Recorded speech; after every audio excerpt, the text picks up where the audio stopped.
ఇక్కడే diaphragm wall Polavaram అలాంటిది పైన కట్టవలసిన అప్పర్ కాఫర్ డ్యామ్ కట్టకుండా పూర్తి చేయకుండా నిర్లక్ష్యం చేసి డయాఫామ్ వాల్ కట్టుకోబోయింది.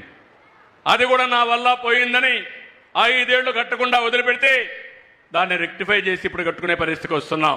ఈ కాఫర్ డ్యాము కట్టక ముందే డయాఫ్రామ్ వాల్ ఎందుకు కట్టారు? అట్ వన్ స్టేజ్ చాలా చర్చలు జరిగాయి.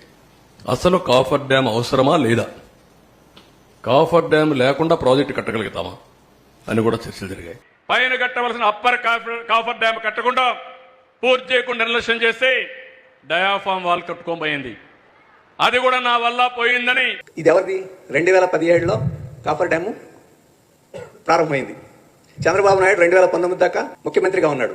కాఫర్ డ్యామ్ 2017లో ప్రారంభమైంది. 2018లో 2 గ్యాప్లతోటి జెట్ గ్రౌటింగ్ ఆ రోజే ప్రారంభమైంది. ఎందుకని కాఫర్ డ్యామ్ 2 గ్యాప్లు పెట్టారు?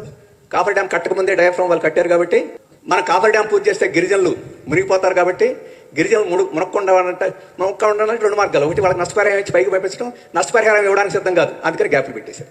ఈరోజు పోలవరం ప్రాజెక్టును ధ్వంసం చేసింది చంద్రబాబు నాయుడు, ధ్వంసం చేశాడు. అంటే చేసిన తప్పును వేరే వాళ్ళ పైన నెట్టడం ధర్మమా అని మిమ్మల్ని అడుగుతున్నా. ఇలాంటి వాళ్ళు రాజకీయాలకు కావాలని మిమ్మల్ని అడుగుతున్నా.